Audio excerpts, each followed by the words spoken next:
Happy to say I'm the proud owner of another marathon medal. Let's talk about how I got it.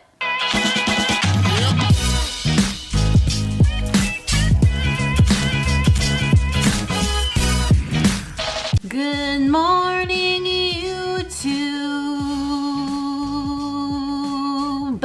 What's up, everybody? I hope you're safe and healthy and happy and doing okay. If you've been following my channel and my Instagram, then you know that I just finished the Suffolk County Marathon here on Long Island. If you're watching this video on the day that it comes out, then it was exactly a week ago today. And not only did I finish the marathon, but I managed to get like a 5.5, 6-ish. I'm not exactly sure, but I got a PR. My last marathon was 4:19 something, and this marathon was 4:13:53. So a pretty decent sized PR there that I'm very excited about. And not only that, but my last marathon that I did, the Chicago Marathon, which some of you who have been following along for a while probably know that was a pretty bad day for me. That was a 4:45-ish marathon. I managed to really chop that, and a 4:13 is certainly not 4:45. So all in all, as a summary of everything, it was a really, really good day. And we're gonna kind of break that down and what I was going through during the race, what I did before the race, etc., all that stuff. But before we do that, I do really want to thank everyone who reached out and wished me good luck. And also when I posted that I finished the race and that I did well, thank you for your congratulations and all of that stuff. Your support really does mean a lot. And I really do appreciate the people who have followed along on this journey, even since Chicago last year. So a big thank you to all of you again. And also a big thank you to Kate and Ariana, who came and supported me, and Kate especially for making the training plan to get me to race day. Without that, I don't think I would have done as well as I did. So needed to say that. The training plan is a big part in what made me so successful on the day. So to start off, I figured we'll talk about how long it took me, all of that stuff, and a little bit about my splits, and then we'll kind of back it up and talk about the day before, all that stuff. So for my Suffolk County Marathon 2022, I finished in 4:13:53 according to their clock. Now on my watch, I had 26.45 by the time I finished miles, and I have a 4:13:11. So technically for 26.2, it would have been even lower than that. It would have been like 4:12 something if we're going by my watch, which I personally feel is a little more accurate, but we'll go by what the race said, 4:13:53. Anyway, 4:13:53, my average pace was 9:34 per mile according to my watch, and my average heart rate was 150 BPM. Strava actually says that this was my fastest marathon and clocked me in at 4:11:14. Do with that what you will. Anyway, my strategy for the race was to start out very, very conservative. And above everything, none of the pacing really mattered. I wasn't trying to go out there and get a PR. I was lucky enough to do so, but really the main goal was to have fun. And in order for me to do that, I wanted to start out really conservative in my pacing. Automatically, my first mile was a 10:46, and that was where I wanted to be. I didn't want to be afraid of 10-minute plus miles. So I kind of sat in the 10s for about 4 miles, as you can see here. Then my 5th mile, I started to dabble into the 9s a bit. We get into like the high 9s, 9:54, 9:50 for the 6th mile. And that's where I stay for the majority of the race. I really vary between like 9:50s, 9:40s, 9:30s, from like mile 5 to like mile 19. And the heart rate also kind of stays in the same range. From mile 5, yeah, we're like in the high 140s. We do get into like 150s, 160s a bit, but generally we're in a very similar playing field. I was definitely checking my heart rate periodically to see where I was, because I didn't want my heart rate to spike too early. If I wanted to kick it in at the end, I wanted to save that energy for then. My 20th mile clocked in at around 9:25 pace. And that's where I decided that I was gonna give it a shot. I was gonna give it a go and see how pushing myself a little further went. So my last few miles were 9:15, 9 minutes, 9 minutes again, 9:13, 8:53, and then my 26th mile was 8:37. And then 0.4 or 0.2, whatever, was 8:02. So really it went as perfectly as I could have pictured it. If you had asked me prior to Sunday what my perfect race strategy would be, this is exactly what it would be. And I really did a lot of the training to get here and to be able to execute that. But again, I think I just got lucky that everything fell into place and really aligned on the day as well, because you just never know what kind of feeling day you're gonna get either. So the day before the race was kind of a bit of a busy day. In the morning, I had a noon little tablet of electrolytes, and I basically did not let a water bottle leave my sight for the entire day. I had quite a few water bottles. I just wanted to keep certain that I was hydrated enough for the next day, because it's really important for marathons that not only are you really hydrating during the marathon, but that you approach the starting line hydrated.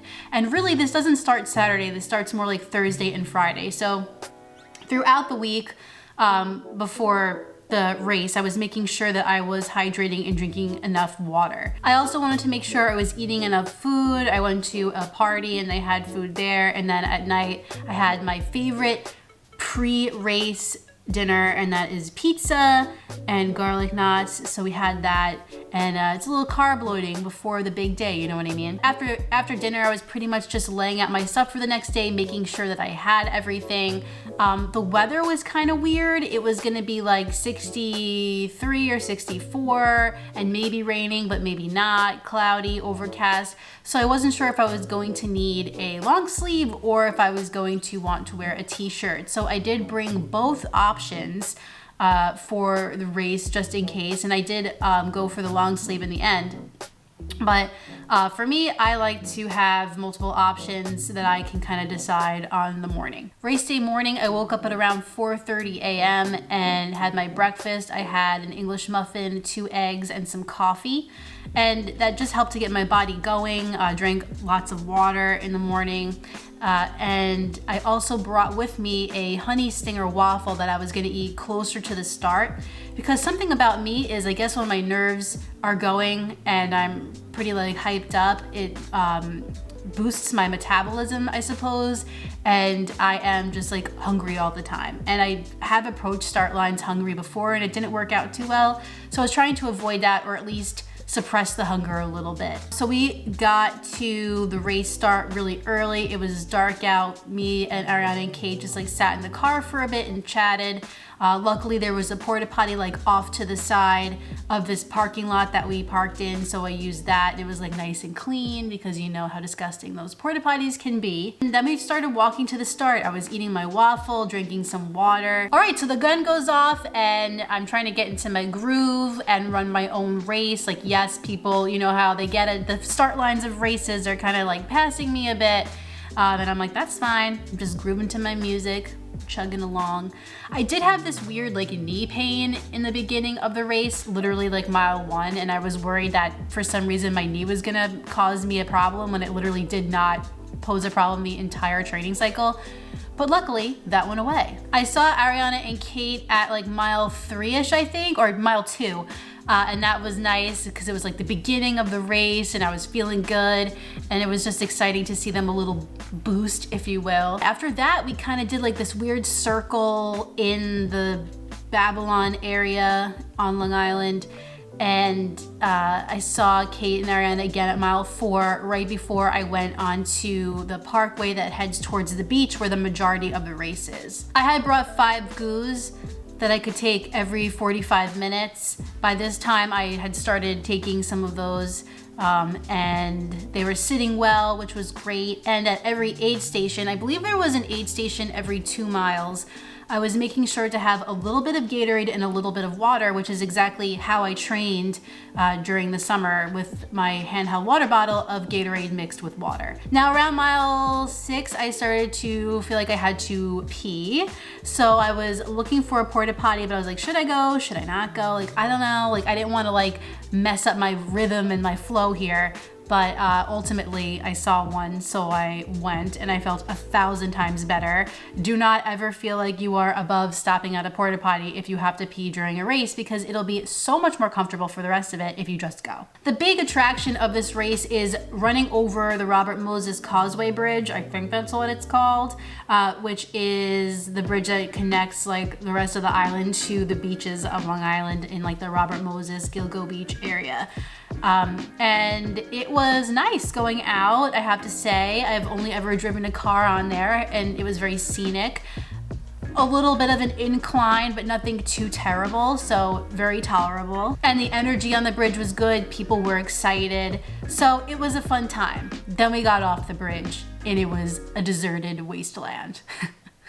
Well, I shouldn't say that, but the course itself is kind of boring. I mean, it's scenic and you see the water, but as people on Long Island, we see the water quite a bit. So yes, while the water is pretty and interesting to look at, for the majority of the race, it gets a little bit old. And for a lot of the race, you can't even really see the water. So you run onto this bike path and it does kind of show you the water a little bit. And then the rest of the course is basically like an out and back with the turnaround at mile 15. So at this point, everyone started to spread out a bit and you're kind of on your own with the exception of like 2 or 3 people around you. So it did get a little bit boring, but I just really tried to focus in on my music that I was listening to, my nutrition, fueling every 45 minutes, and making sure that I was getting enough fuel at the aid stations. I saw Ariana and Kate again at about mile 10, I think. So that was a big boost because it was at the very boring part of the race. And after that, we just kept running straight. And then I got really excited because we started to see the lead marathoners heading back. So I was like, wow, like, I must be close to the turnaround, which makes no sense looking back because I'm nowhere near the front of the pack. But anyway, I was hoping for many miles that I was gonna reach the turnaround. And for some reason, I thought the turnaround was at mile 13, but it wasn't. It was at mile 15. So I'd say like 13 to 15 was a bit of like a darker period of the race for me. Luckily, I didn't have like a super dark period during this race, but if I had to pick something, I'd say it was probably that. Just because I was like, ugh, I want to turn around. I want to start heading back. So that kind of stunk. But at mile 15, Ariana and Kate were there again. So I got to see them so much, which was a huge like boost the entire time. Because without them, I would have been bored to smithereens. There was a dude in front of me for about 5 miles who was wearing a Michael Myers mask. And he literally didn't take it off the entire time. I still have no idea what that guy looks like to this day. And he's kind of my hero because I can't believe that he raced with a Michael Myers mask on. That's insane. There were these 2 ladies, I wish I had taken a picture of them, with this great sign that said like, badass women run marathons, and they were also so encouraging, screaming for everybody. I saw them so many times and they would cheer me on and be like, look at you go. And it's just so important and so meaningful and nice to have people like that out on a course, especially a local course like this that doesn't have the crowd support that like world marathon majors have. It was so nice to have that. So thank you if you're watching this. You're probably not, but thank you. By mile 17, I was feeling fine still, but I was getting a little bit of cramping in like my butt area to like lower hamstrings, just a little cramping and tightness. Nothing too crazy, but I was worried that it was gonna get worse. So I was really trying to make sure that I took ample amount of Gatorade and water at the stops and was staying on my gel taking every 45 minutes. And I didn't see Kate and Ariana again until about mile 20, but I was starting to get kind of hungry at that point. I had 1 gel left, but I was saving it sort of so that I could get, like if I needed it, I could have it a little bit closer to the end of the race. When I saw them at mile 20, Kate was like, well, maybe if you want to like kick it in, you could do it soon if you wanted to. I know how she works. She didn't want to outright say it. But we were both kind of thinking the same thing, like, yeah, maybe I can kick it in if I'm feeling ready for it.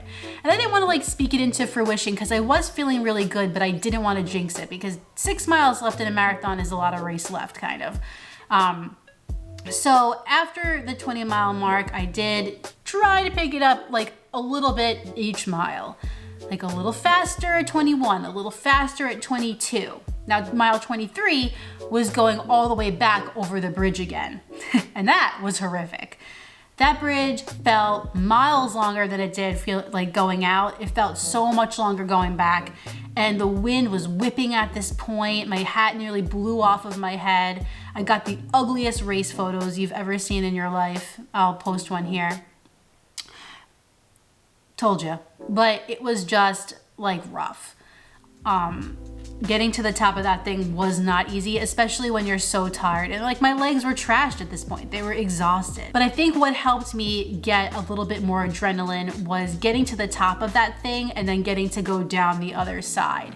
Because at that point I was like, all right, the hard part is over. I have like less than a 5K left of this race. I'm just gonna go for it. So I did. And I started to like really crank up the pace. Wasn't skipping any water stations though. I still went to the water stations any chance I could get to get some Gatorade and water. One thing that I didn't really like about this race was that they had like multiple colors of Gatorade each time, and sometimes I could tell they were from a bottle and other times I could tell they were the mix. And it was just kind of like red, yellow, blue Gatorade. I don't know, like let's stick to one color. The last water station I stopped at though didn't have Gatorade, it just had flat Coke. And that was at like mile 24. And I didn't really want to drink that, but I had no choice. Like I needed something other than water. So I took like a couple little sips of it. Luckily it was fine, but to switch it up at the last couple miles like that, I don't really see a point. Not really sure why they did that. The race didn't have like its own tracking system, but it was using this app called RaceJoy. So I had programmed myself into RaceJoy so that Kate and Ariana and my dad, who was home, and I could hear where I was in the race, like what my estimated finish time was going to be. And the RaceJoy app would talk to me each mile and tell me what my pace was, which was a little bit different than my watch, but fine, and what my estimated finish time was. So at this point, I knew that if I could just hang on, I was gonna PR. Whether it was gonna be a minute, 2 minutes, I didn't know. But if I could just hang on, I kind of had it in the bag. So that made me really excited to just like book it and keep going. I could picture Ariana and Kate in the car, like excited, seeing the app and knowing that like I was close to a PR or was gonna get a PR. When I finally got to the park with the finish line, it has the big arch. So I thought I was literally crossing the finish line, but no. I had to run under the arch and then all the way down another side of the park. Love that. But I saw Ariana and Kate and I was just so hype. I was like doing this to the crowd because I was just on cloud nine because I knew I had it in the bag. I was running. My fastest mile was my last mile. I was just so hyped. A little too hyped because the second I finished, I started dry heaving a bit, but then I quickly recovered, so we're good. I just couldn't believe it. I couldn't believe that I had been able to execute everything I did in my training like as well as I was able to. And it was also really nice to just have fun out there. Like, yeah, it was a boring course, but I just had fun anyway. Like I was able to have fun with my music and myself and just run my own race. And that was exactly what I wanted to do. And it was so important for me to do this time after having such a bad time in Chicago. I had to really rework my mindset, my training, all of that from that race. A lot of lessons were learned in that race and I wanted to implement them here at the Suffolk County Marathon. And I am really happy that I was able to do that and kind of reset how I feel about the marathon. Afterwards, I went home, took a shower and had a big bowl of mac and cheese and sat on the couch and watched Netflix the rest of the day and drank lots of water and had some more Gatorade. And I'm sick of Gatorade for a while. I'm kind of done with the Gatorade for a bit. My aftershocks worked out great, loved them. And the shoes that I wore, the New Balance Super Comp trainers, worked out phenomenally as well. I had no issues with them. My feet felt really good. I mean, they were sore at the end, obviously, but I'm really glad that I went with the SC trainers. Overall, I really could not have asked for a better day. Will I ever get a day that feels as good as this again? Who knows? Maybe not, but also maybe. And I'm also excited to say that I will run another marathon. I don't know when, but I will. I wasn't so sure after Chicago, but But I did, and I will again. Will it focus? Will it focus? There we go. All right. Yes, yes, yes. If there's a question that you had about the race or something that I might have done or not have done, put it down below and I'll try to answer it as soon as I can. It's been a really fun journey. It was great to get to this point, and I'm excited to see what's next on the Run Like Keller plate. Well, everyone, that concludes my Suffolk County Marathon recap video. We made it. If you enjoyed it, please like it down below and subscribe. And when you're done with all that, hit the notification bell so you can find out every time I upload a new video. And there will be shoe videos again starting next week. I'll have another video for you next Sunday, but in the meantime, get out there, get on the grind, and don't forget to run like Heller. See you next time.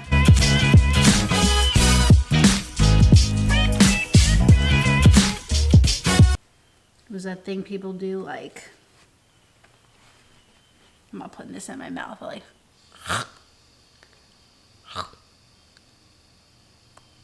yeah, not for me, but I get the appeal.